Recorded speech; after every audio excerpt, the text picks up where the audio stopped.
What is up, dwellers? Welcome to episode 47 of We Hope This Finds You Well. Today is Sunday, July 10th, and I'm here, as usual, with my buddy Rob.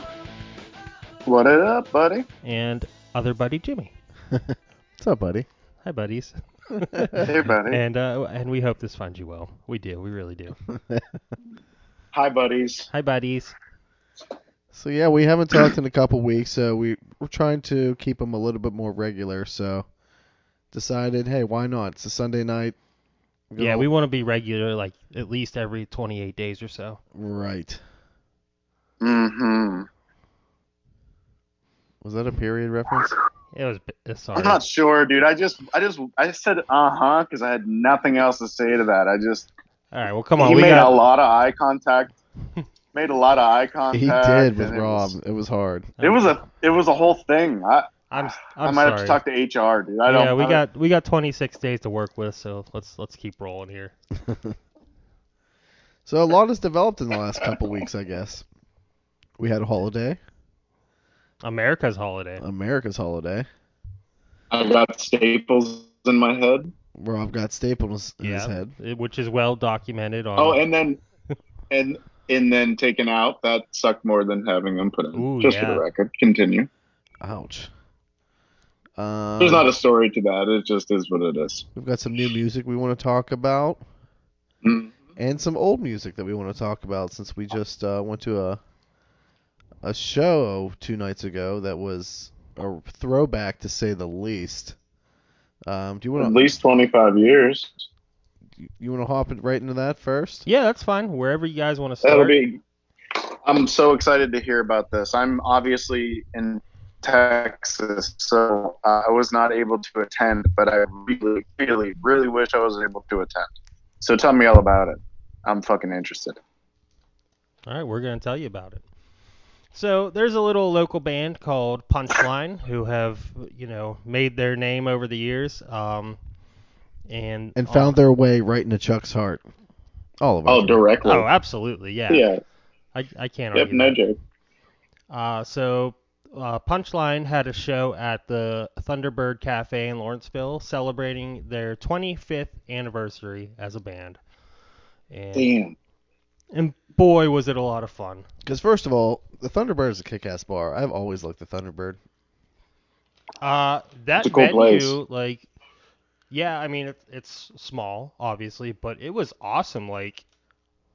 So much space, how they have it set up, going down into the basement, but it was really cool. I would definitely go to another show there in a heartbeat. Oh, yeah, without a doubt. Yeah, that was my first time attending a show there. Way better than the Roxy. I would agree with that. And plus, Butler Street is just far better to be. That's just a cool area. It's better to be in. Lawrenceville is better than the South Side by so much, in my personal opinion. It just doesn't. Well, the Roxy is in freaking McKees Rocks. Personally. So there's that. The Roxy's. That's right. Fuck, that's right. I've never been to that place, actually. No, you're probably thinking of the Rex Theater. Yeah, the Roxy just opened a few years ago. Yeah. It's relatively new. I did. I think it was like an old theater that they kind of refurbished or whatever you want to say. Oh, that's pretty cool. I've seen pictures of it online, but I've not been there. It looks fucking cool. It's not. The Roxy. I don't hate it as much as Jimmy does. It's my least favorite venue. Really? In Pittsburgh, yes. The setup is... Dude. Go ahead, Rob. No, I was just going to say, tell me. Well, but that's why I backed off immediately. I mean, I think we talked about it a little bit before, but the setup is real weird. Prices are outrageous. It was absurd what they charge for alcohol. Yeah, the bar prices are... What's a beer cost there? $25? $15. Yeah, $15. We're talking ballpark prices. Stadium or price higher. a regular ass beer? It's fuck that shit. So dumb. Yeah, it's... If you're going to go there, go already intoxicated. Save your money. So... Don't drive. Don't drive. Pre-game in the park. Pre-game in the parking lot. So... Prior to getting in. So I bought Jimmy a Stella. I bought another kid a Miller Lite, and I got myself an IPA. And I think it was like $50 for those 3 beers. So yeah, Dude. definitely pricey. And the setup of like the floor area is very strange because the pit area is so if you're standing behind the sound booth, you're like a couple steps up from the actual pit area. But the pit Okay. area is very small. You probably fit, I don't know, 100 people down there. It's like 5 rows deep, I feel like. Oh, Yeah, that sucks. Yeah, if you're thinking of like a Roman phalanx. So like between the stage Yeah. and like the sound booth, there's maybe 10 to 15 feet. And everybody's just crammed in there. Crammed Yeah, in there. It's weird. It I mean, sucks. we made it work, but that's besides the point because we were at Thunderbird Cafe on Friday, which is Right, which is a way better venue, and Jimmy really likes that one as opposed to the Roxy. yeah, it was awesome. Oh yeah, Yes. 1,000%. So like, So let's tell do me like, about the show. Like, did they just run through their like from beginning to end of their? So what was their set list like? So Like, how did they I can mix actually 25 years of music? I can pull up the set list because they made a set list playlist on Spotify, so I can pull that up Oh, in a that's minute. awesome. But like, let's start with like a brief history, our history with Punchline. Oh, dope. So Yeah. people who don't know can find out who Punchline is and why they're so cool. So we went to high school with a kid named Paul Menetiadis, who is a very talented musician. He joined this band. I think he was like 14 or 15. No, I think he was older than that. Before that he was in a band called Substandard. Okay, so he might have been like Yeah, and he 16. was able to. He had to be able to drive because he was going out to Belle Vernon. Yeah. So All right, so yeah, something like that. We'll say 16 sounds he was right. like 16, junior in high school, I think. Maybe even sophomore. So we went to school with Paul. He joined Punchline. That's how I came to know Punchline. I don't know if you guys knew them before that at all. I heard the how to get kicked out of a mall. Chris San Rocco had it prior somehow. No, but that was after I Paul was didn't. in the band. Was it? Yeah. No, how to get kicked out of the mall definitely was before, but you're saying he had the album afterward? Right. Oh, okay, right. Yeah, that's possible. I might be misremembering it, but either way, like for the most part, yeah, I didn't pay attention to them at all until Paul came on. What Major Motion Picture? Yeah, because like in the early days, they played like all these super small shows. Like they played our high school cafeteria, which was awesome. Right. Yeah. And of course, you know, they went onwards and upwards from there. What else? They were pretty big there. I mean, they've released multiple CDs and EPs. And DVD or a few right. DVDs, right? They toured and with some pretty they big always bands. had like a massive following. Yeah, a ton. They've always successfully been able to tour like full time if they want to. They were always like a pretty successful middle act They ended band. up getting on a. Okay, so like I would like to say that they should. They middle act felt rough. They should have definitely gotten a little bit more love from the music industry, but I think coming in at the same time, or at least a relative same time to like, Fall Out Boy and Panic and all the other acts that were already on Fueled by Ramen, I think they may have gotten boned a little bit. Personal sure, opinion, and there's I guess. always like, these waves of bands that catch, and sometimes it's like just hit or miss. Nothing. Oh yeah, and so sometimes it doesn't make any goddamn sense whatsoever, right? There'll be a like lot of times it's just bands. a stroke of luck. But yeah, so Paul joined the band for Major Motion Picture, and then they went on to make the Rewind EP, which is just phenomenal 4-song EP that I don't know, nothing really stands by it in my opinion. And then they got the signed. reality is too is like the EP is actually like it's 4 songs, right? 4 songs, but it's like actually like 37 songs in reality. Like there's at least like 100 different parts for that last song, Yeah, and it feels like a whole bunch of different songs mushed together. right. They're long songs. I think Power Off is 9 minutes almost, and there's just like Jesus Christ. it's very mathy. There's all these time changes and stuff like that, and the harmonies. Oh my god. It feels like a power pop version of The Decline. Fun fact: my old band got a Oh shout, yeah, fuck yeah. got a shout out on that fucking Punchline album. Did it really? That's fucking awesome. Yeah. My Life Tragic, ladies and on gentlemen. like the liner notes. Yeah. Nice. That's fucking rad. That's great. Hell yeah. It's pretty cool. But anyways, after That's Rewind fucking EP, rad. Punchline went on to get signed by a little indie record label at the time, at least, called Fueled by Ramen. Yeah. Which hosted such acts as Fall Out Boy, Panic at the Disco, Paramore, and who ran it? One of the guys from Less Than Jake, is that right? The drummer from Less Than Jake. The drummer from Less Than Jake, yeah. And they had like a Gym Class Heroes. They had a lot of Gym Class Heroes. That's right. Pretty successful acts. So yeah, they definitely hit a nice wave of success there in the mid 2000s, and I don't know. It's weird to think about because this is like common knowledge to us, but like we're old now. I know. It's funny as hell. Because I'm kind of saying it you all know this stuff, but we're saying it for like posterity, Let the record show. It almost feels like it feels weird to even say like some of the facts. It's like, yeah, we all fucking know. Like, of course, like you left and started Kilowatt, and then went and played. Yeah, sure. We know how the history goes. I don't know. Like, Punchline just holds a special place in my heart, just because of Paul, of course, and like because there are Pittsburgh local boys who made it somewhere. You know they what I mean? did pretty well.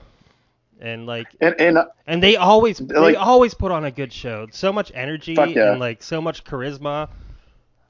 Over the years, I miss Steve dropping like his karate kicks in throughout the whole time. Like, I'm sure that would have been bad for his hips and shit over the years. But I don't think I saw a single. Spaz the fuck out. I don't think I saw any kicks on Friday. I think they're out of the repertoire now.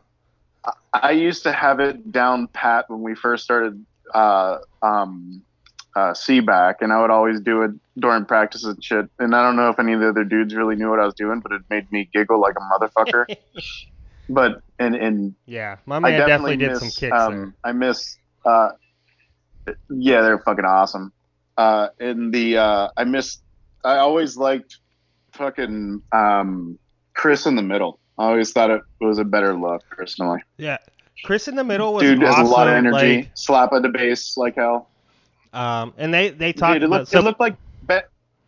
looked like Ben Stiller fucking playing bass for them, basically back in the day. If you really want to get into the history of Punchline, check out their podcast. It's called A Band Called Punchline. They got 3 episodes out right now, and it's just amazing. It's the history of the band, especially if you're like local like we are, and you know these guys from the past. Like, it's just like this hit of nostalgia that. Oh, it's amazing. I've really been enjoying listening to it. It's awesome too because what's the dude's name? Mark Demance from Less Than Jake. Chris does like the engineering and shit for his podcast.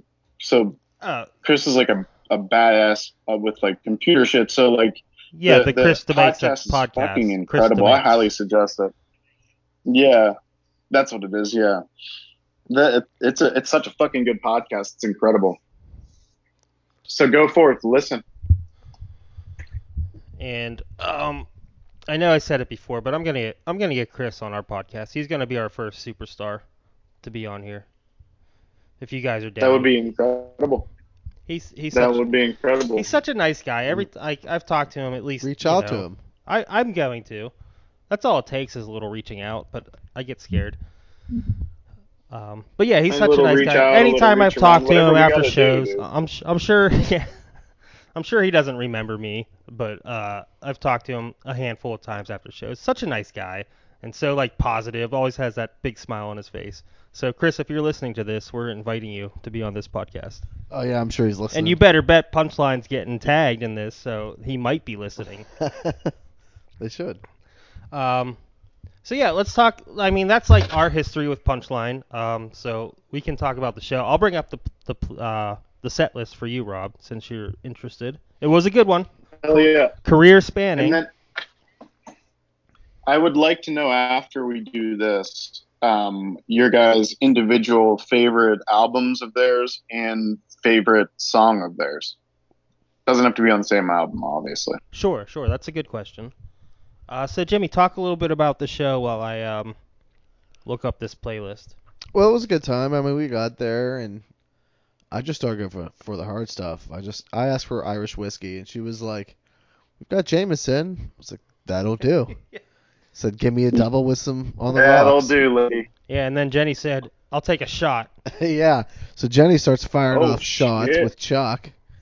Fuck yeah. I think that's the only one that they had, though. It wasn't too bad. That was the only one, yeah. I was surprised that she requested a shot of Jameson, but I took it with grace. I hate.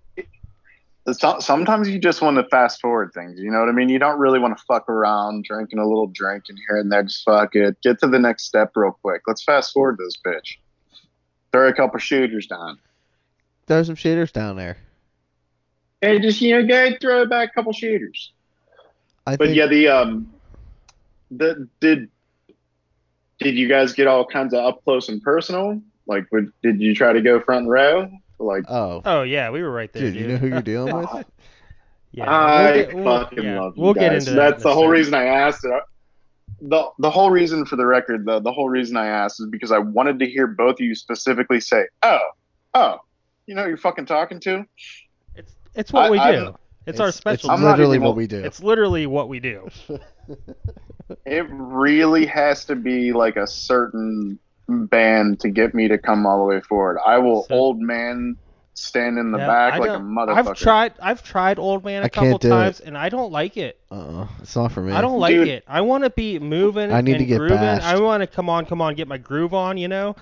And so how about so I was listening to the Punchline podcast, and I had no idea that they sampled DMX saying what on Oh yeah, that's funny, isn't it? I didn't know that either. I was like, holy shit, that's nice amazing. Little Easter egg. That was fucking awesome. On what?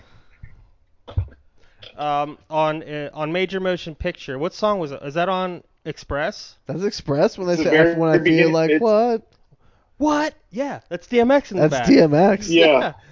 Oh, that isn't is that amazing. Yeah. Jimmy, you've got to listen to every one of the podcasts and the reactions. Dude, the shit is fucking beautiful, so dude. Like, even if you don't like the band, buddy, like it would probably make everybody end up wanting to listen to the band, because like if you like this kind of music, like even a little bit, and like if you even played in a band for a little bit, like me and Chuck were lucky enough, and Jimmy, you were lucky enough to play in a band and get in like a van and go play in other places and shit like that. To be able to do it on a grand scale was what we all wanted to fucking do. Right. Punchline kind of sort of know. Yeah, and they got to for real do it. And, we have other friends that got to do that also. But, like, we started listening to them so damn young. Like, I remember getting Major Motion Picture from Paul chorus class in high school, like probably in 10th grade or some shit like that. I think I bought it when they played the cafeteria show. I bought it. That's awesome. Yeah. I remember somebody's dad. I think it was like a fundraiser for Amnesty International or something. Oh, really? I think it goes hand in hand because Jane Harris played strings on Major Motion Picture, and she was like big into Amnesty International. That was like one of her volunteer things. So I think that kind of went hand in hand. They played that show for that. I'm sorry, Jimmy, you were saying I know a whole lot dad? about Amnesty International. He's not going to say who, so now I want to know. I'll tell you later, but somebody's dad like not freaked out, but like had to go to the show with the student to make sure that they didn't swear, and I think he kind of briefly freaked out because they said hell in one song. And you're not going to say this right now? You know? I don't remember somebody's dad. Like freaked out. Not freaked out, but like had to go to the show with the student to make sure that they didn't swear, and I think he kind of briefly freaked out because they said hell in one song. And you're not going to say this right now? You know? And you're not going to say this right now? I'll see it. Hold on.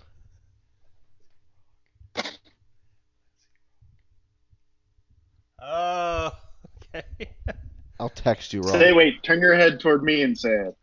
Oh, fair enough. Sorry, dwellers. So anyway, We're whispering to each other. That's not good podcast. Not good podcast. I'm sorry, guys, but I'm not gonna blow somebody up on the podcast. yeah, That's fair. That's fair. Well, I respect that. That wouldn't be very professional. It wouldn't be very professional of you, I James. mean, I don't know if it picked up on my microphone. Dude, I didn't necessarily. Well, it's a good thing that I'm a professional lip reader, and you said Heinz Ward. I'm pretty sure. Yeah. Did say that was whose dad came. All right, so I pulled the set list up, Rob. Do you want to you guys want to go through song by song? Sure. And I thought that's what your mouth said. Okay, cool. So first, it came out with the current lineup, which is Steve, Chris, and the drummer's Corey, I believe. Yeah, Corey Miro's the drummer, and Trevor. I don't know Trevor's last name. Trevor is the guitar player. He was in a band called Valencia back in the day. Yep. Okay, so looking at this playlist, this makes a lot of sense. They opened up with Open Up. Opened up with Open Up. Yeah, there we go. And boy, open up and say and get what's coming to you. What a way to open a show. The crowd went crazy because, and I guess we'll get into it, but what a beloved album Action is, for. Oh yeah.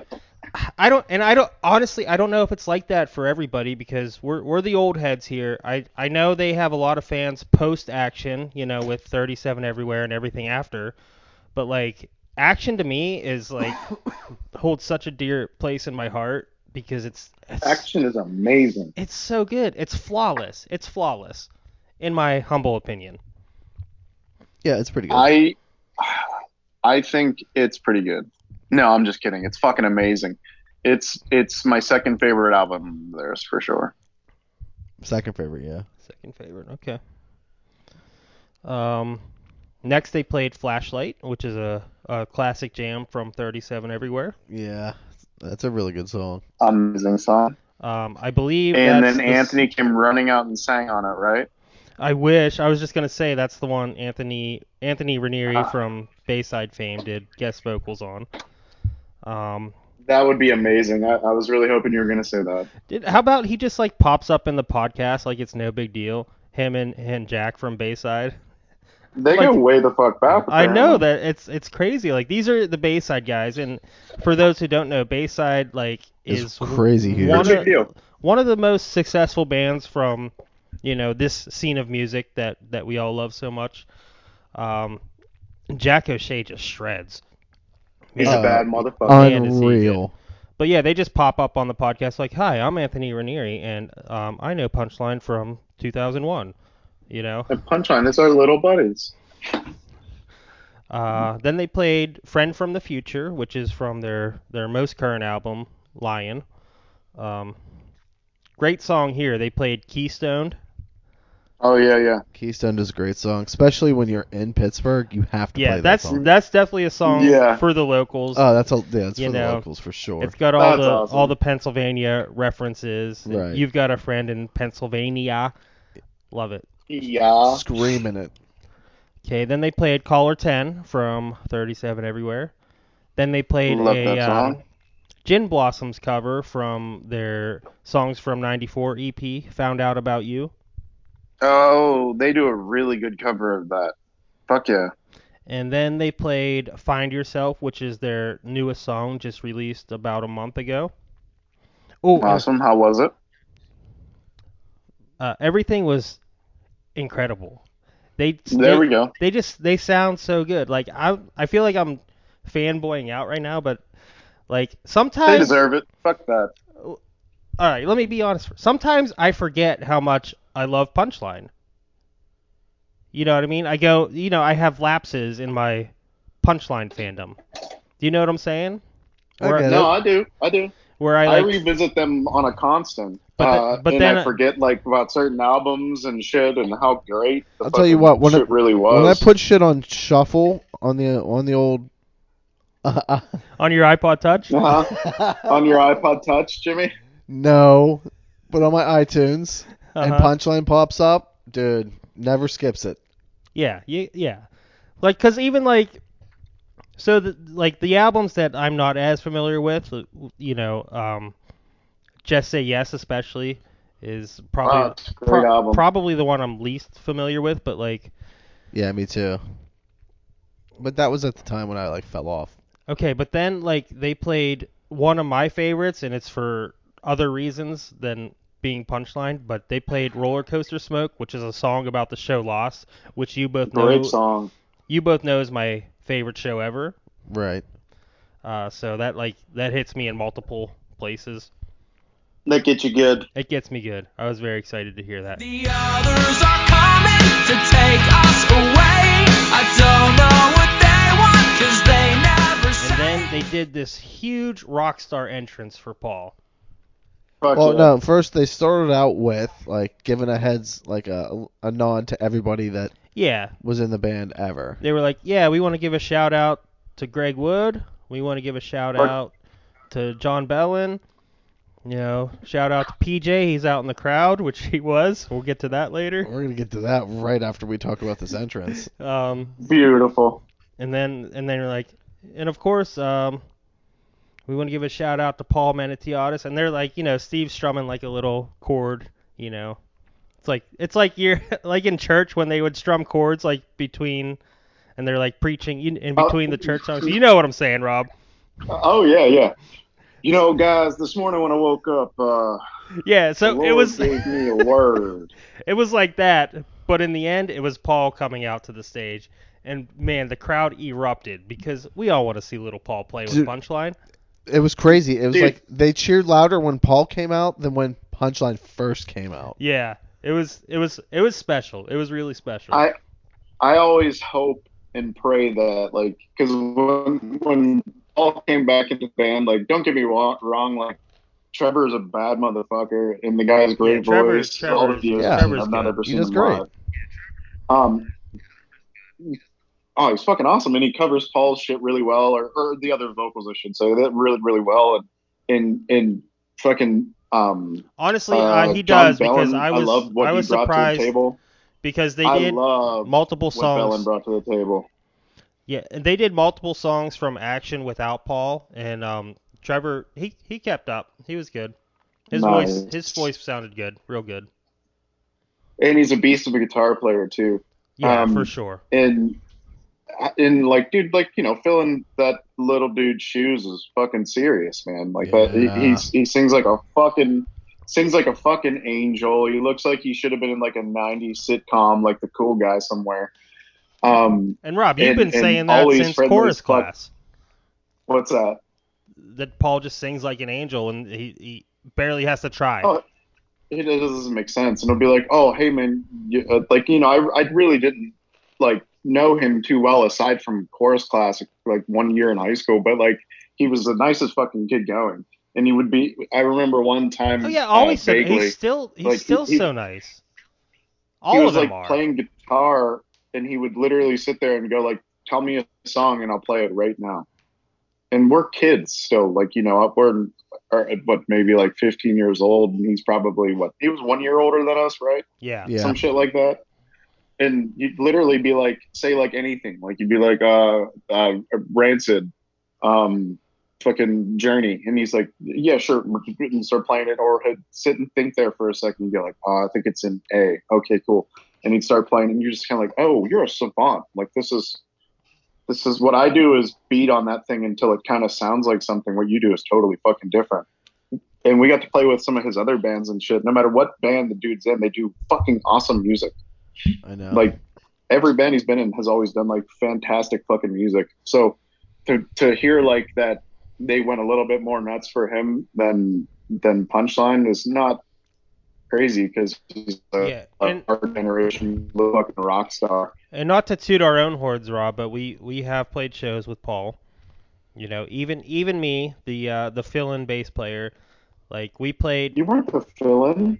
That's So- a weird fill-in to be there for years. Oh yeah, my Life Tragic opened for Punchline for sure. Like Fuck yeah, it did. do you remember Okay. the show at the And Smiling Moose, Substandard, Rob? right? It was No. the show where we covered the Ataris and Millencolin at the Smiling Moose, and we opened for. Tell me something else about it. Well, we opened for the Catastrophe, which was a super punk band that Paul was playing in at the time. Oh, fuck yeah. Yeah. They're really But, like, fucking good. there And was, PJ like- was the drummer. Yeah, and I forget, like, there was, like, a theme that night where, like, all the bands were going to cover, like, 90s punk songs. So we chose, Seaback chose the Ataris, San Dimas, High School Football Rules, and Oh, yeah. and Millencolin, Lose and Must. Yeah. What did they cover? I don't Do you know, remember? but, man, those, Probably something that was really awesome. I mean, I got to tell you, Rob, those were a lot of the best nights of my life, you know. Oh, yeah, for sure. Playing for with sure. you guys, so much fun, but I also drank a lot Yeah, that's during the bummer those of shows. it. Right? I mean, I'm a socially anxious person, Me too. so like to get Me up too. to get up on stage in front of a couple hundred people, which those clubs got pretty packed that we played. Yeah, fuck yeah. You know, Dude, like, I don't drink at all anymore. So, like, that was my key to all of that. Like, I know I seem like I like to, like, be, like, loud and talk to people and shit, but I actually fucking don't. Like, that's actually out of nervousness. Like, I just, like, act the fuck out because I'm nervous as shit on the inside. So I'd always drink fucking, and that, like, just knocked all that shit down and allowed me to, like, have fun and shit. And now that I don't drink, like, we'll go to, like, hang out with my, like, wife's friends and stuff like that, and I'm like, oh my god, I'm gonna have to talk to people. Fuck am I gonna say? Oh my god, I'm not interesting at all. Meanwhile, you put like a shot or two of whiskey in me, and I'm like, I'll fucking talk to anybody. Is that the Pope? Let's go talk. Tell me about the basement, dude. Like I would be all about it, but now, like, since I don't drink, I'm like, I'll just be quiet now. yeah, I have a lot less no. interesting things. I think what I have to say is a whole lot less interesting. I'm the same which way. Is funny 'cause I'm the on a same podcast. way, and I think like a lot of people are the same way. Obviously, people open up more when, you know, the alcohol's flowing. The old liquid courage, Yeah. But yeah, like social honestly, lubricant. it took a lot for me to like be able to do that, but I'm glad I did. Obviously, I'm super glad you did.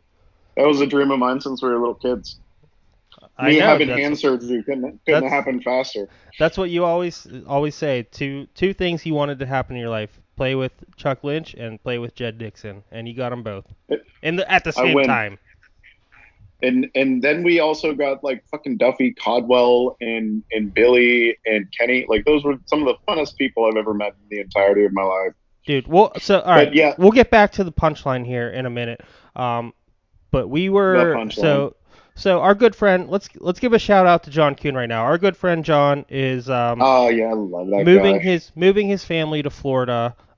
He went down there. He drove down by himself this weekend to start a new job. He got a good career opportunity, so they're moving down to Florida. Fuck yeah, he deserves it. He's fucking awesome.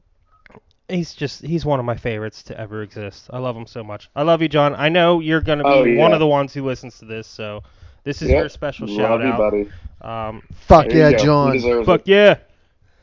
Fuck yeah. So like, He brings that Fuck big dick yeah. energy. so where Dude. where I'm going, there is a point to me saying this.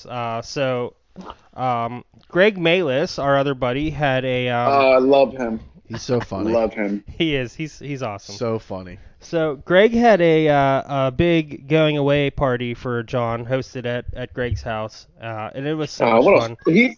I He's brought such a fucking I brought sweetheart. Jimmy with me. Jimmy's been my fucking wingman for the past Dude, month here. this has We're been the party crew. We have been just pounding claws like it's no one's business. This summer's going hard.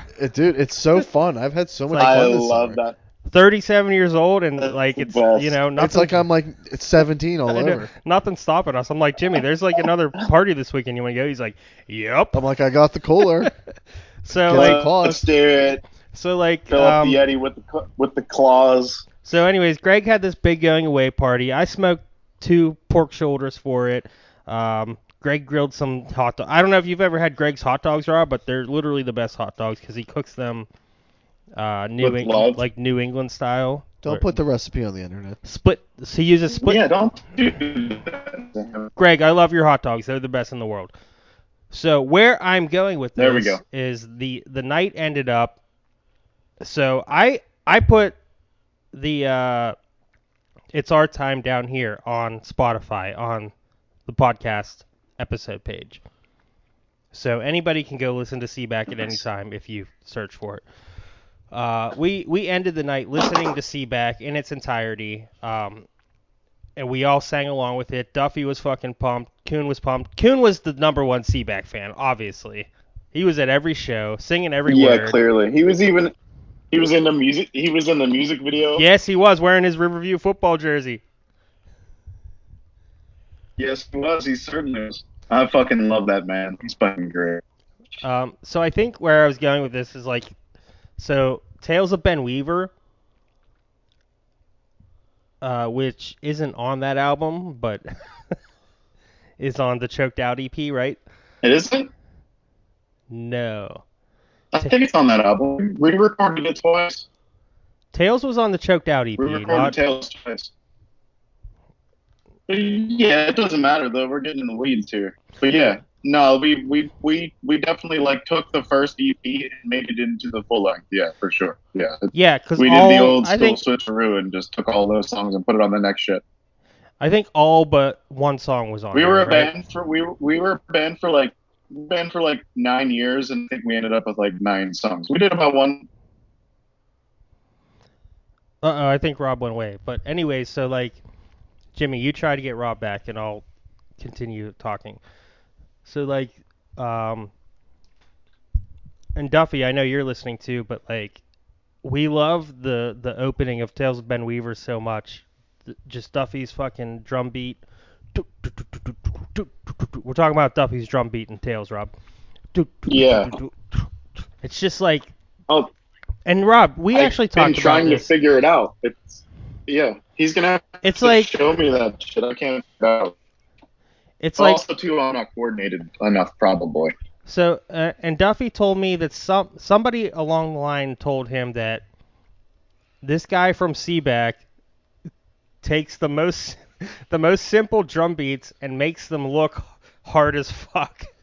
And Duffy took that as the biggest compliment in the world, which is amazing. And it's like that drum beat from Tales, like the opening, it's like, I don't know, it's so good because it's like a little bit like off time when he goes on the downbeat, but not off time. It's just like you Rob, you called it drummer feel. You know what they I'm call saying? it feel. Like you sit on the Jimmy knows what you mean. It's on the back end of the note. Like a lot of guys will like kind of hang there for a second on shit. It's just the way they play. It's like I don't have anything to do with that. For me, it's out of desperation. I'm hitting the back end of the note because it's the only place I have the rest of the way to hit it. You know, I'm trying to get to that motherfucker. You know, right. Like it's not that at all. Like Duffy has good feel. He like no matter what he's playing, you can tell it's Duffy. He does. I love him. I love him so much. Way, Duffy, obviously. I love you so much. It was a pleasure to be in a band with you for a couple years. On whatever the full length album was called. It's Our Time Down Here. There's some drum fuckery on there actually, which is pretty funny. Jed, when he was doing the mixing, they had to like make this part make sense, and Jed literally like cut and paste a bunch of different drum sections and weave them together. Oh, okay. Well, he made it sound good. There's one part that just does not make sense. Like if you listen to it, you're like, whoa, holy fuck, Duffy, do you grow like 4 fucking arms real quick there? Just for like 3-4 measures. It's like, what did you just do? What was that fill rate then? But it sounds good, but never could be played live because you would need like Slipknot's extra drummers to play it. All right, so let's stop stroking our own egos here. Because no, I was stroking Duffy's ego. I know, not mine. I know. We love you, Duff. Thanks for being awesome. Okay, so let's get back into the Punchline set list here, Rob. You ready? Yep. So where we left off, they gave Paul the big rock star entrance, right? Certainly. and they went right into Rewind. Oh, hell yeah. What did I tell you before we went to the show, Rob? I said they can't play a single piece, and I mean no offense to the other guys, but like Rewind, in my mind, is like Paul's baby, right? Right. I'll give you that, sure. And It makes sense. I texted you and Jimmy. I said, like Little Paul's gonna play at least a little bit tonight, right? And you guys were like, yeah, fuck yeah, of course he is. And, I sure fucking hope so. The dude deserves it. He's part of the history. and I said, like, they cannot play a piece of Rewind without Paul. And you guys agreed. And they didn't. But when Paul came out, they played Rewind. They only played about half of Rewind or less. So they went from Rewind right into Stop. Very smooth transition, which was awesome. And, like, Stop is like the jam from the Rewind EP. Yeah. Yeah, for sure. And such a would you say that's one of your favorite sing-alongs ever? Imagine with driving them for sure. Yeah, for sure. Imagine for sure. us driving from Oakmont or Verona to North Versailles Walmart. What are we putting on? Yeah, that song. You know what for I mean? Sure. It took up a good bit of the drive too. Yeah, so Paul played 4 songs with them: Rewind, Stop, and then they played Battle Scars, which is probably their biggest song from Action, right? It got a little bit of radio play and everything. The Heart Transplant was probably bigger than that. That's a good point. Heart Trans, I think they said on their thing that's probably the song they played the most. Yeah, I'm pretty sure. And then Paul's last song he played was 21 Forever. I fucking love that song. He kills it on the chorus of that song. That's a good jam. What's that album called? Delightfully Pleased. Delightfully Pleased. Yeah. I'm sorry, I was having trouble thinking of the name. Okay, then they. I get that and that like B-side version of it. They have some other one that has like kind of similar artwork. I think it's a guy that does a lot of their artwork. But it was called like. I don't know. It was like the opposite of Delightfully Politely Dead. There it is. Yeah, it was a almost like a remix or B-side kind of album for some songs from Delightfully Pleased. Yeah, I actually, when I ordered the Major Motion Picture on vinyl from TDR Records, they actually sent me a CD copy of Politely Dead. So you should order that 7-inch that they did with Over It. They did a 7-inch split with TDR also. Oh, okay. What song was on it? I don't remember, but it was when I was a manager at Huffer. We sold it there, and I bought it. Rob was a manager at Hot Topic is what he's saying. Have no shame, Rob. You did what you did. I sold a overpriced culture to little kids. They got to go get the T-shirt without going to the show. Yeah, but and also the big giant pants. At one point, we were those little kids buying shit from Hot Topic. God damn right, absolutely. Whether it was Manic Panic, or whether it was jelly bracelets, or whether it was T-shirts from shows we didn't go to. It was always plugs for me. I always had like tons of plugs, ear gauges, things from there. All right, so 21 Forever was Paul's last song. Then they played Darkest Dark from their latest album, Lion. Then they played A Sharp as a Flat, which is possibly my favorite song from Action. Yeah, definitely. Good choice. Then they played a song called The Hit from Just Say Yes, which is a really fun song. Really, really fun song. Chris does excellent backing vocals on that, and he nailed it live. Yeah. He's my if I dare to say, and I dare. He's my favorite Punchline member. He always has been. He's one of the reasons why I wanted to slap the bass in the band. Him and Chris, number 2 from Anti-Thug. 2 of Pittsburgh's finest bass slappers is all I'm saying. Keep saying stuff like that, because when he listens to this, he's gonna be like, "Yeah, I'm gonna podcast with these guys." Yeah, that was totally on purpose. Chris, come on the show. You nailed it. And then they played Universe. So do you remember when they released the So Nice to Meet You EP?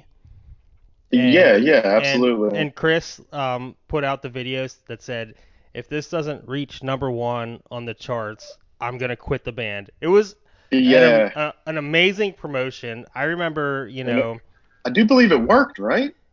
Yeah.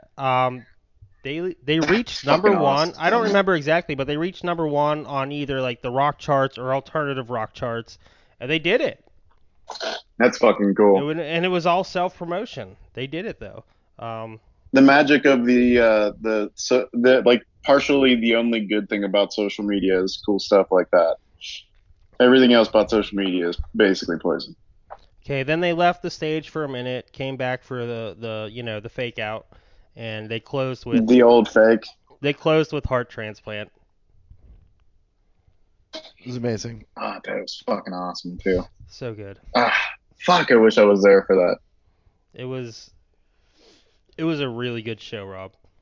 Not to. So tell me, just rub it in my face. I appreciate it. It's cool. I've watched a bunch of bootleg ass videos of it on Facebook and on YouTube, and you're right. It wouldn't be. It's nowhere near as good on my fucking phone, but like the cheers whenever Paul came out was fucking rad. It was really cool. That's on YouTube. I'll have to check that out. Yeah, it's really fucking cool. I mean, obviously it's like someone's cell phone and shit, so it's kind of bullshit. But just being able to see it works, But if you had to say what is your? We'll go one at a time. Jimmy, what is your favorite album of Punchline? Major Motion Picture. Nice. Okay. Nice. Okay. I feel you for sure. That's just me. I'm old school. I keep it real. Hey, dude. Listen, you're talking to like the king of that shit. Like I'm always the dude that's like the first 3 albums are the best. I remember when they came out, dude. I just bumped the fucking shit out of it. I must say this this playlist is incomplete because they did play a song from Major Motion Picture, but Major Motion Picture is not on Spotify. Oh, that makes sense, yeah. So, which is a bummer. I went to listen to it after they did the podcast for a Major Motion Picture, and I didn't get to listen to it because they didn't have it on Spotify. It was a bummer. Somewhere in here, they played. I think they played Express, which is the opener. They did. Oh, awesome. Picture.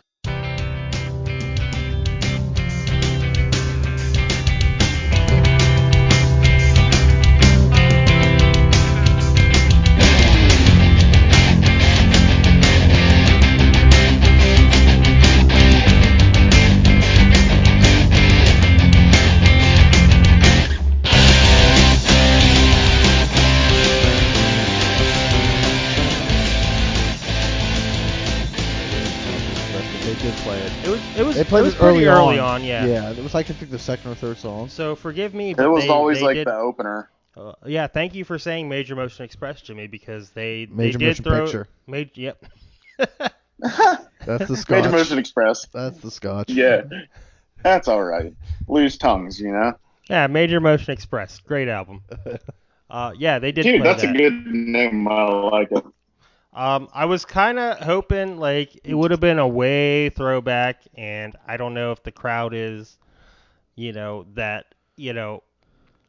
in the day we would all say, Rachel, right? Because we all wanted to hear My Turn, which was also known as Rachel.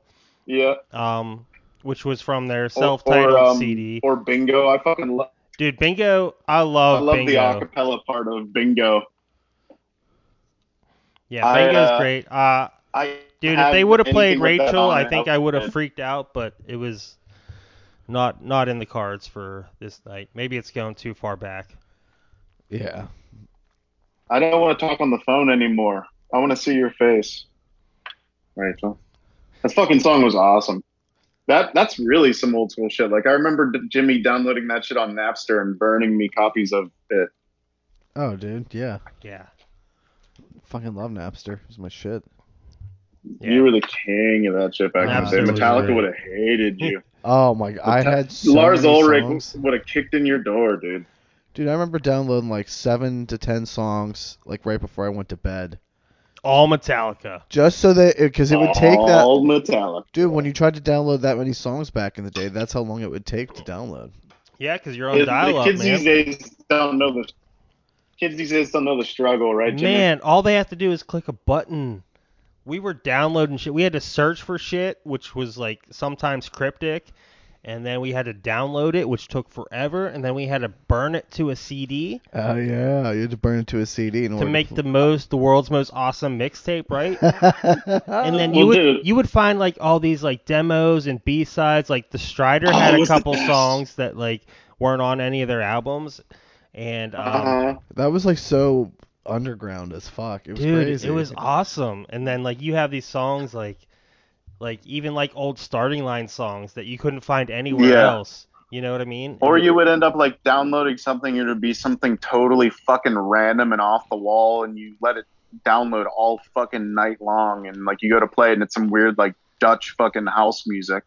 You're like, what the fuck is this Dutch shit? house music. You know, like what you the got god? real specific there. You know, I think it's how we. No, it's because of a specific band actually. I know about a band called Prozac because of Napster. I don't know what we were good old trying to Prozac. download, Jimmy, but somehow we ended up downloading Prozac, and they had all these weird ass like I've got a strange disease and all these random ass like British pop techno-y shit. Jimmy, do you remember that at all? It's wild I've that you got a say that. strange 'Cause- disease. yeah, I do remember that. That's so funny because that's like it was garbage music. Why did I download that?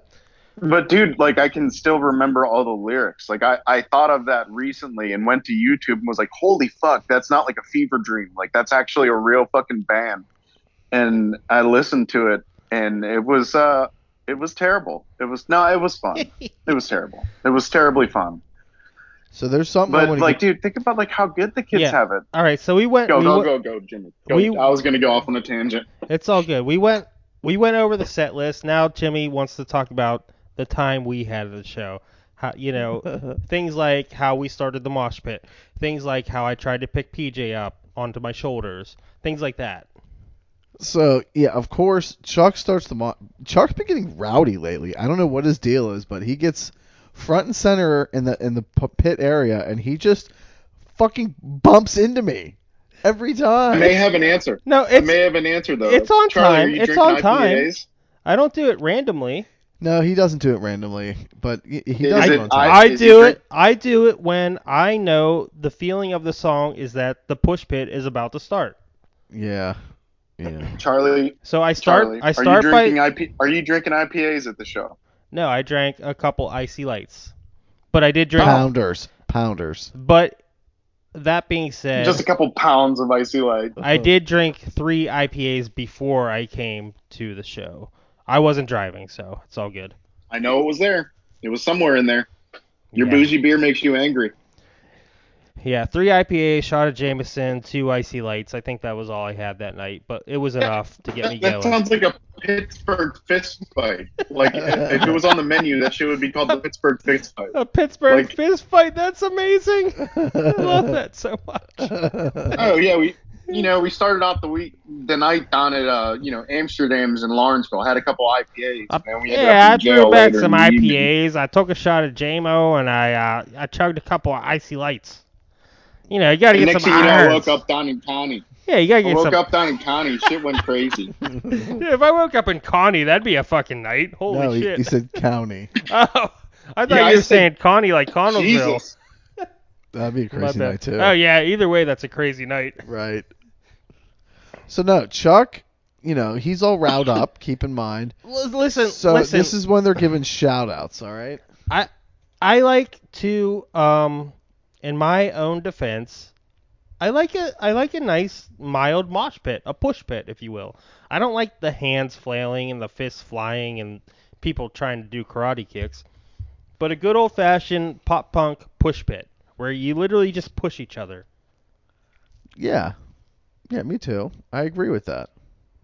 Ain't nothing wrong with that. Nothing wrong with that. Nothing wrong with that.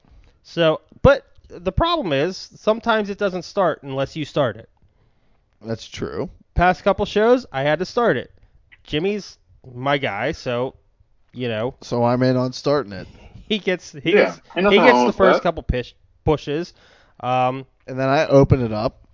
So basically, I pushed Jimmy until. Yeah, but Jimmy, do you get the heads up though, Jimmy? Sometimes. Like, does he let you know, like, no, it's about to go generally, down, motherfucker? Do you no, get pushed? Well, generally not. this time, Yeah, you're not no memo. this particular time, Jimmy was standing directly in front of me, so he definitely didn't get the memo. There it is. I knew it was there. He did look back at me a couple times with a little smirk on his face, like, what the fuck? I'm like, I don't know, man. It's push Hey, man. motherfucker, knock it off. Which is fine. I mean, So- once it broke out, bitch. there's always one guy. Yeah, that's the key, the one guy. You gotta find the third. We've talked about this before. So it takes us two plus some rando to start it, all right? That's it. Because I'm pushing Yeah, Jimmy. neither rando. I'm pushing Jimmy, and then like some guy behind me is like, all right, this is what I want to do too. So then he starts pushing me, and I'm like, yes. This is just So- mosh pit physics right here. So then the three of us start Yeah. pushing each other, and then everybody naturally. else. Then you're getting dozens of people. Everybody else is like, yeah, we're in. This is fucking fun. So that's how that starts, and that's how that starts. And I feel like the third guy is always just like some beefy dude with a fucking He definitely had a muscle shirt on. muscle shirt on, always. Yeah. Which is fine, I'm like, all right, I feel I'll like fucking take a hit. I don't give If a given fuck. the right, if given the right situation, Ryan Jeffrey is the perfect third guy, because he either one of two things will happen. You'll shove him, and he'll hilariously fall to the ground, and we get a good giggle out of it because Ryan is always good for that at shows. I feel like if Silly runs into me though, what's gonna end up happening is he's gonna absorb the hit every time. Yeah, there's a size advantage there. At least with me. With other guys, you might right. be able to. So, one of the last shows, I actually, not to go on too much of a tangent, but one of the last shows I saw with Silly, like we actually attended together, was The Used. This was pre-pandemic. Ryan, It was at the Rex Yeah. Theater, and he said, Chuck, I want to go up. And he meant crowd surfing. And I was like, dude. it's like up where, motherfucker? I was like, dude, are you sure? Because you're like at least 300 pounds. And he was like, yeah, I want to go up. I was like, all right. So I got me, and I was like, I think I like tapped one other guy because obviously I can't do that by myself. Nah. And we put him up. We put him up, which I don't know, man. How long did he stay up? I'd say a good 10 seconds, more than you would expect. No, that's a hell of a lot more than I expected. Actually, I kind of expected like something like the Hindenburg videos, just like catching on fire and hitting the ground, motherfucker. Like, Yeah, because usually, like in my experience, people who are crowd surfing, it's either Dude, that's my thing. it's like a 100-pound girl who's there's no trouble lifting her across the crowd, right? Or it's like some smaller dude who can just stage dive and we all pick him up. That's my thing. yeah, It is literally my Mhm. thing. I've Yeah, never you're seen built you for do that. it. I haven't done it in definitely. a while. All right, we're gonna have to get you back in. We have to get at the right show, yeah. It would have to be the right show, yeah. because I've done this before. The last time I'm about a little skittish now because the last time I did it, well, this is because I was stage diving. I got on stage, and I think this was at like the starting line or something like that.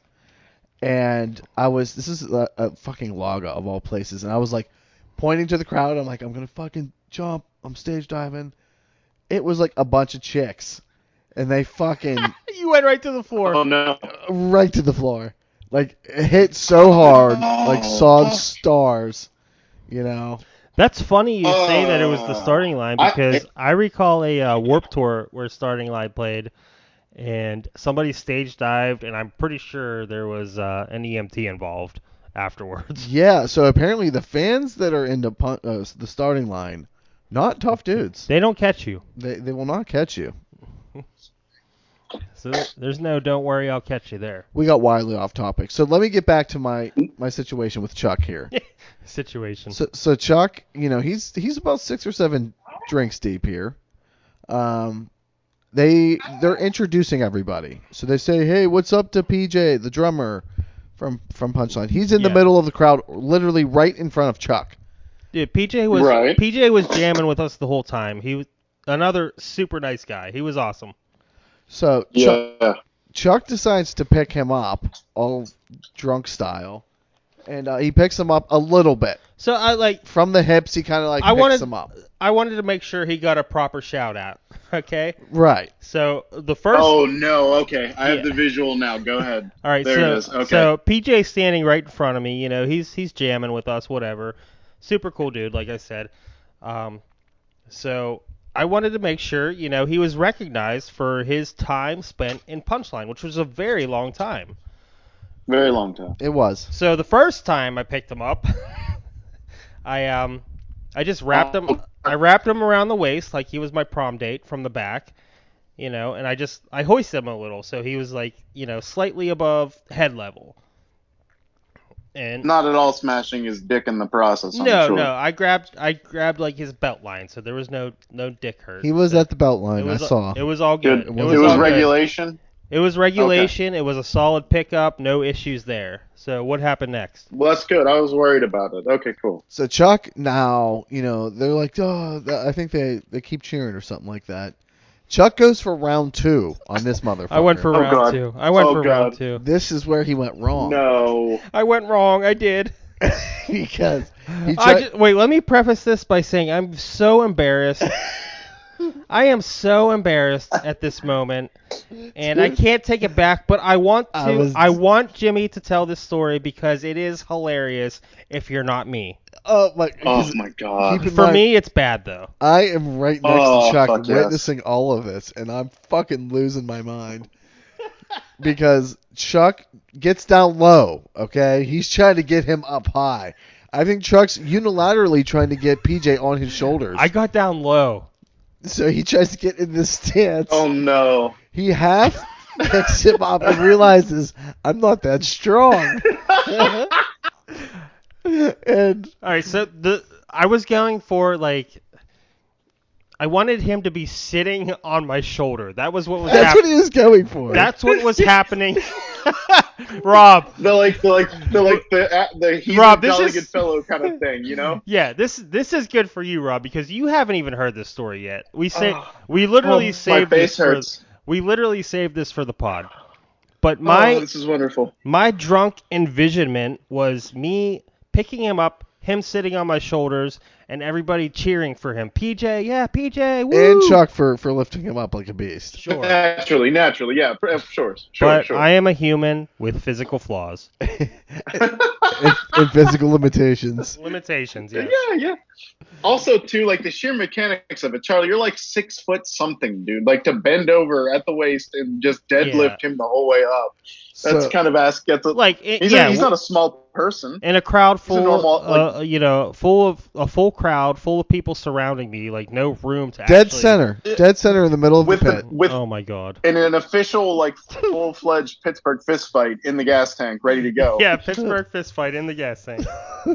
So at this point, Chuck lifts him up for maybe like 4 to 6 inches, and then he realizes he's not strong enough to lift him anymore.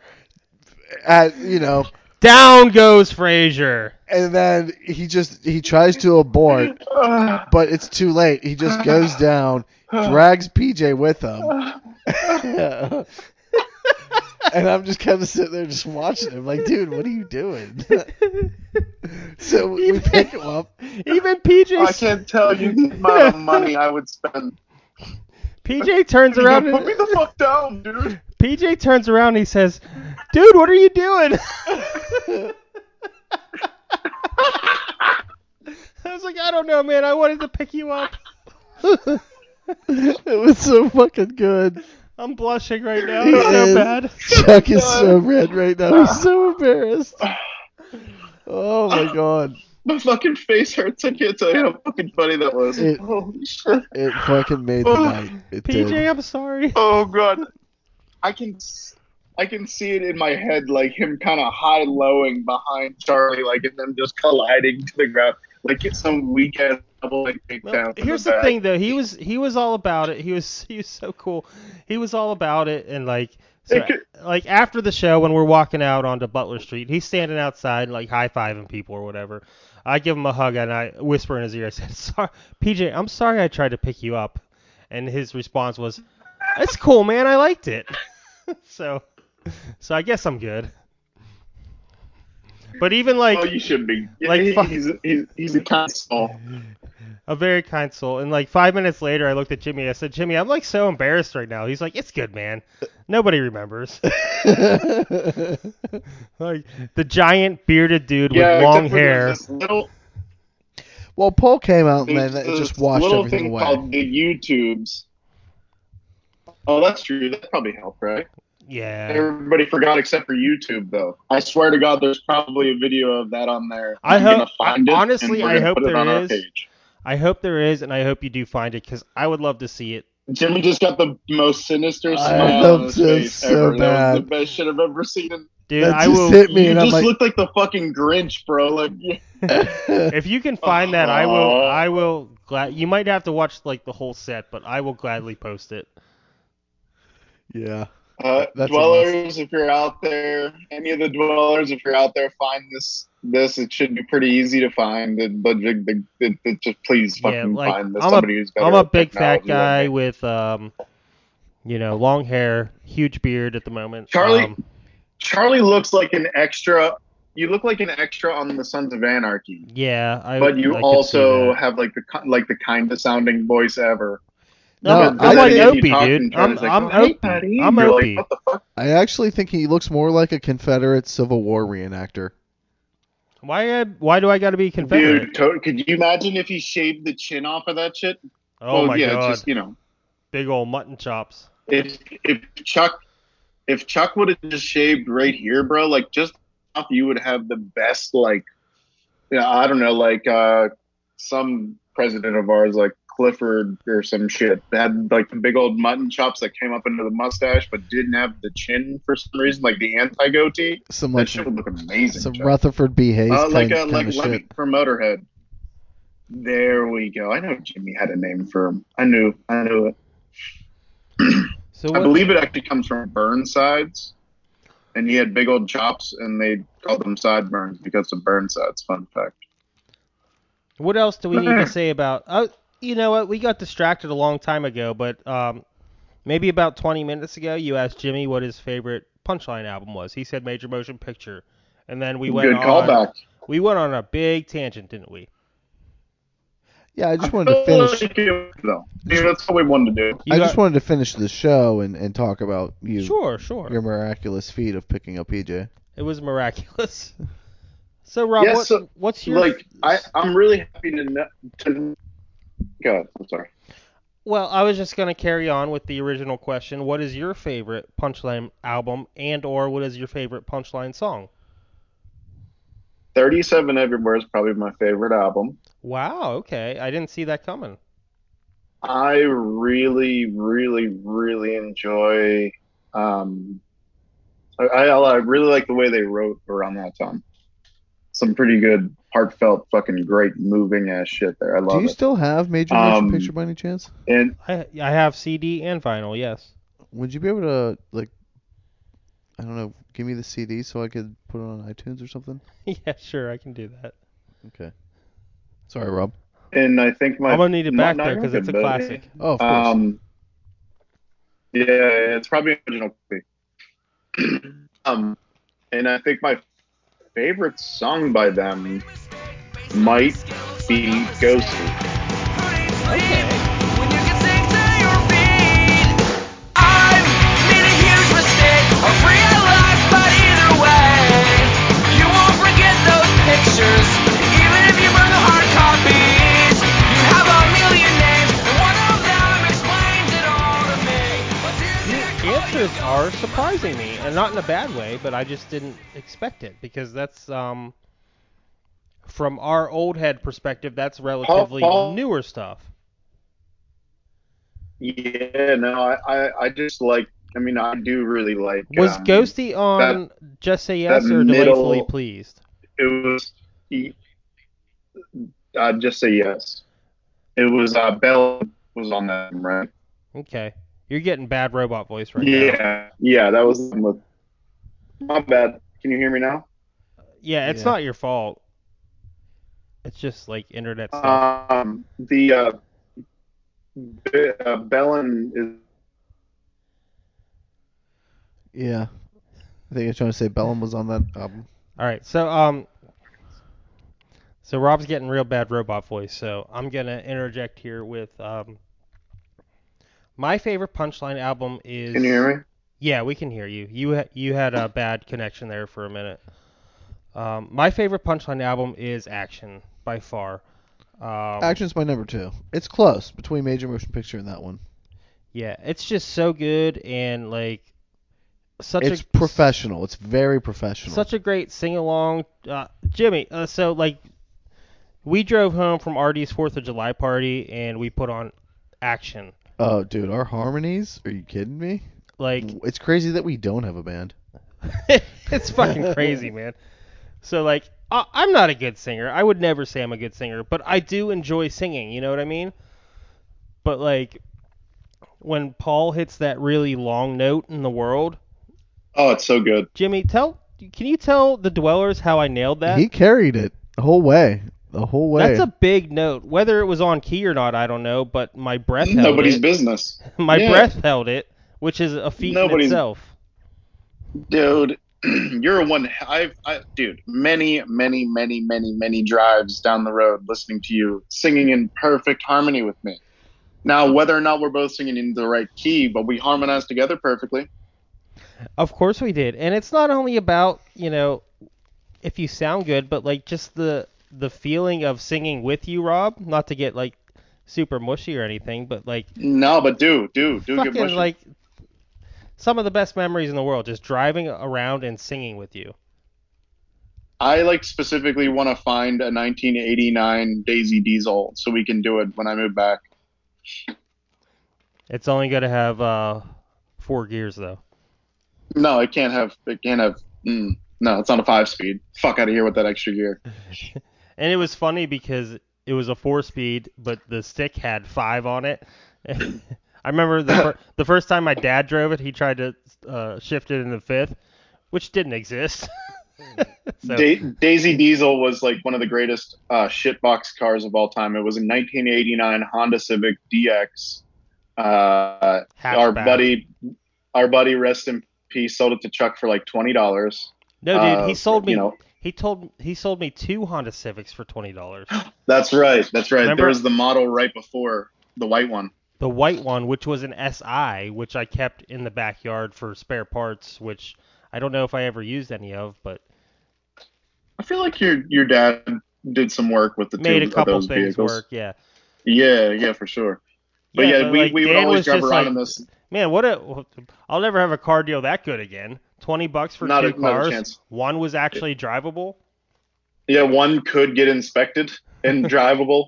for at least a couple years. I had it, I believe you had that, 2-3 years? something like that. Yeah, That is the best deal I've ever heard of in my life. $20, man. Dude, I'm telling you, that man was my best friend.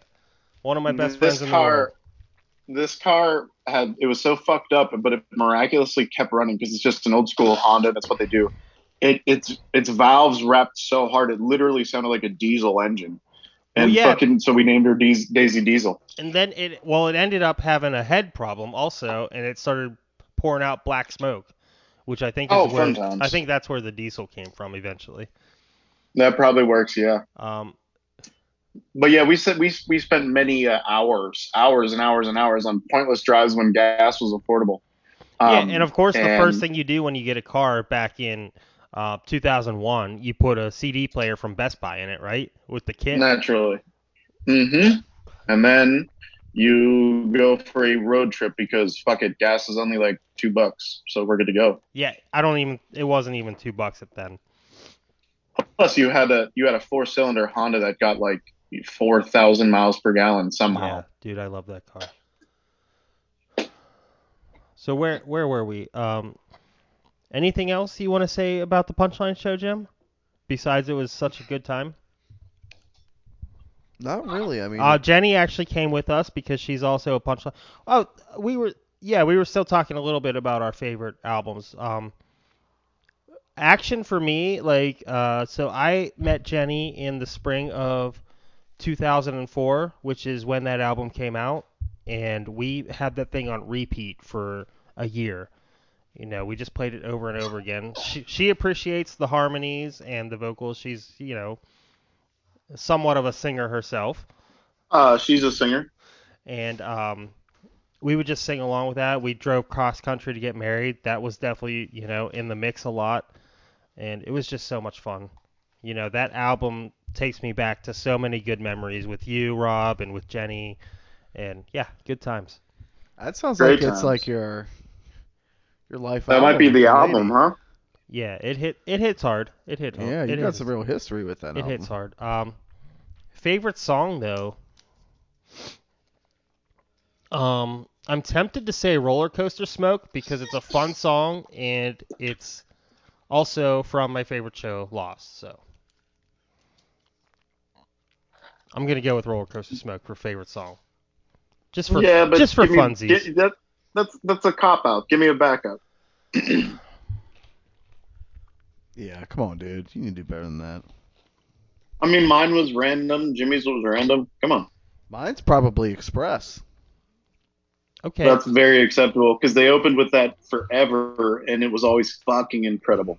Dude, that was the banger. That's the song that put them almost on the next level, I would argue. I'd agree. With the 100%. big I fucking love that jam. The big intro, 2-minute intro, and then just fucking jumps. Vocals that just blow your mind. And all right, so fucking, all right, and Chris killing it on the bass line on that, by the way, so we can get him on the show. Chris killing it on the bass line. Oh, dude, absolutely. Chris, you're always killing it on the bass line, man. Dude, he slaps the bass. He slaps the bass. Slapping the bass. Okay, so you're telling me I'm not allowed to say Roller Coaster Smoke because it's a cop out. So at that point, I would say my mind goes directly to Rewind EP. It would either be Stop or Power Off. Power Off because it's such a long song with so many parts. Like that, I mean, that whole EP is fun to sing along to. Yeah, I'm gonna go Power Off. Favorite song. Fucking acceptable. The thing is, I force myself to because I know for a fact I'm one of those dickheads that always picks the first two albums of a band, and then they're the ones that I have the memories with, and then it's hard for me to get to the new music. That's why you surprised me when you came out with 37 Everywhere and Ghosty. They're a band that I've always fucking loved. So when they make new music, I try to always objectively look at the new music because I'm a shitbag about that typically. So, but they're the hometown band, so I don't give them that shit. I just keep listening to that shit. But yeah, Ghosty's a fucking jam, dude. Fucking love that song. I know it sounds weird not to pick anything from the Rewind EP or from Action, but hey, I mean, you do you. Don't mind me. I do me. That big old rub in your lip. No, I'm trying. The issue was it was so big I couldn't fit it in the pop bottle to get rid of it. That they're chewing tobacco. Another reason why you look like a 1%er fucking biker. It took a little maneuver. Yeah, man, Ghosty's good. I won't forget those pictures, even if you burn the hard copies. Fuck yeah. That shit hits hard.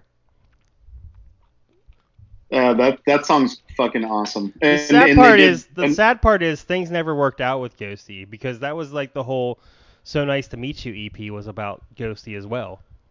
And the whole being on NBC or whatever. Yeah, it was Fox. It was a flash mob dance show that they were on. Which how cool is that? Kind of weird, but also awesome.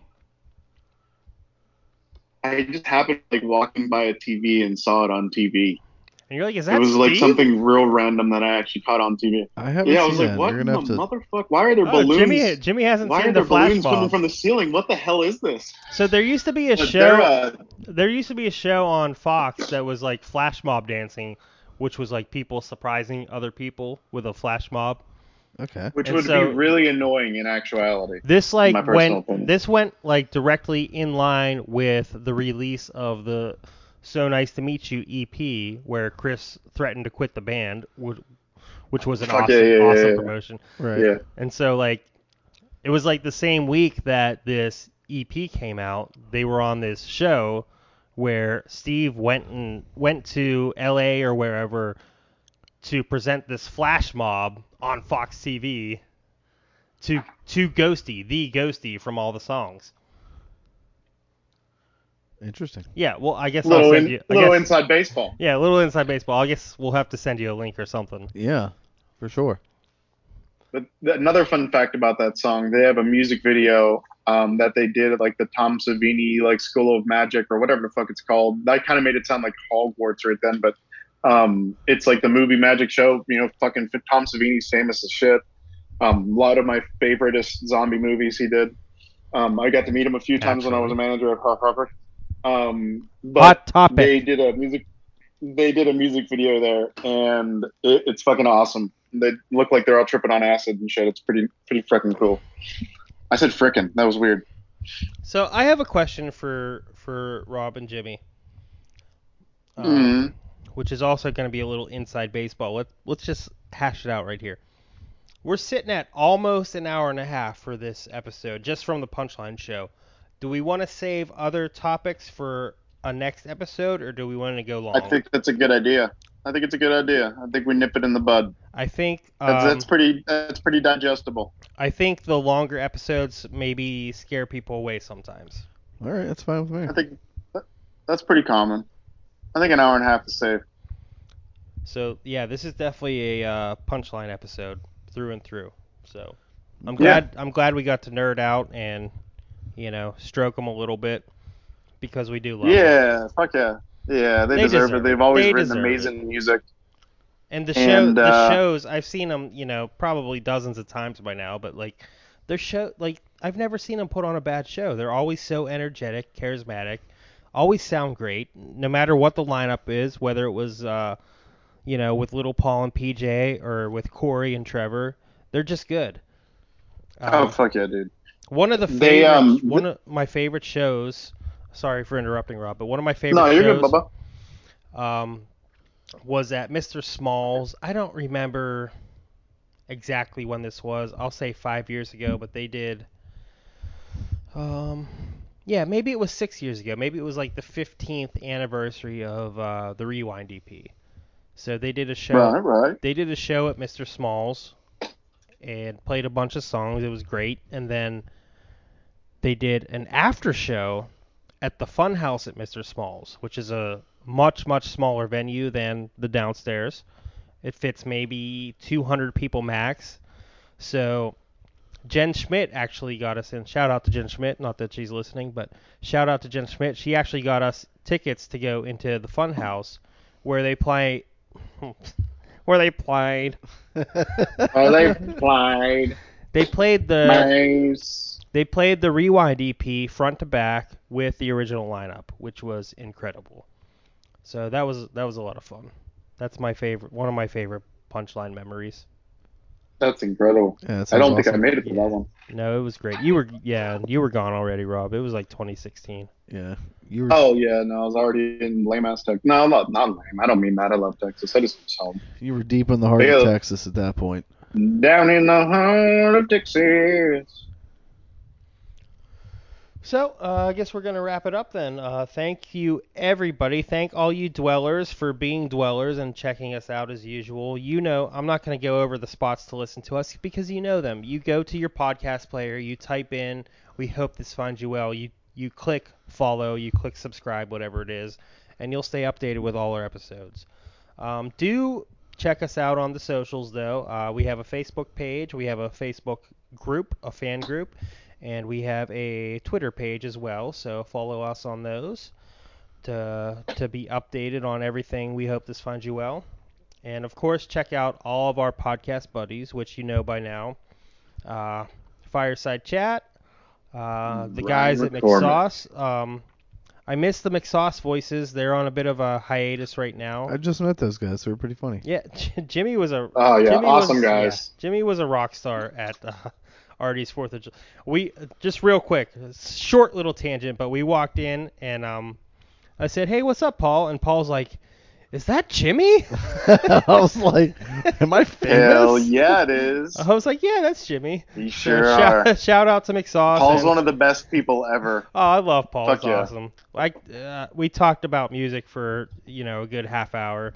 He's such a cool dude. He gets music. Hell yeah. He might not listen to exactly the same music we do, but there's definitely a Venn diagram where we meet, and Oh yeah. Nice. that nice. man knows what's up. So shout out to McSauce. Shout out to my boys Justin and Ben from Pod Rock and Pod Rock. Justin's other podcast. Justin. Case in point. Case in point. Yeah. Fuck. Thanks, Rob. Mhm. But yeah, that's the Inner Circle. Those are the guys we want you to listen to. Also, check out the Punchline podcast, which is a band called Punchline. Oh, definitely do that. If you want to get deep into the history of Punchline, that's the place to do it, because everybody's Actually, on there. fuck it.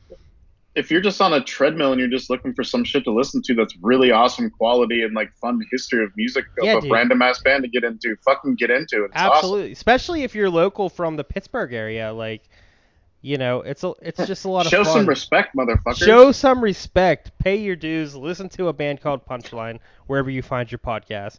And while you're at it, Fuck listen yeah. to some Punchline music, because I think it's for the most part it's pretty all-encompassing. Kind of like pop rocky. Hell yeah. Hell yeah. Hell yeah. Oh, that's a deep cut from their DVD. If anyone gets that, Rewind you get 20 DVD. points. Yeah. When they're in the woods and they pick the name the Dirty Garbage Men. I might. And I the kid who plays PJ goes hell yeah every time. I know I have the action DVD.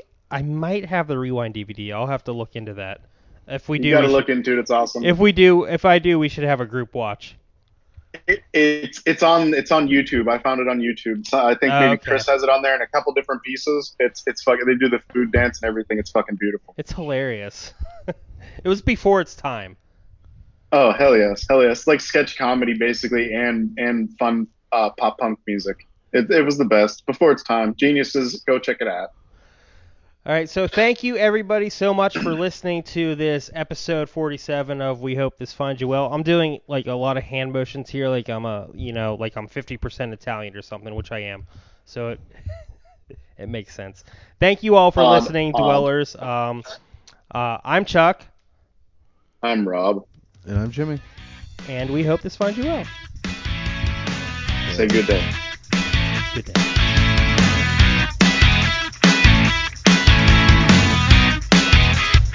The shape was rectangular.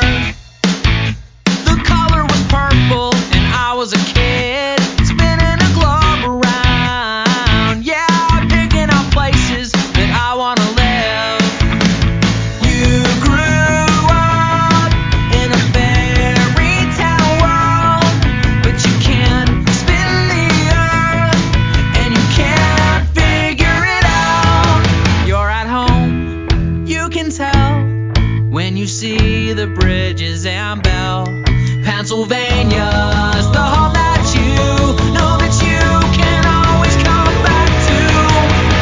Yeah, yeah, yeah, yeah, yeah. Whoa, Belford and Allentown and Antiglo, Bright Lion at Edinburgh. We have a California and a Jersey Shore. Is Bethlehem the place where Jesus was born? Oh man, in nature at each other.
got a friend in Pennsylvania. You've got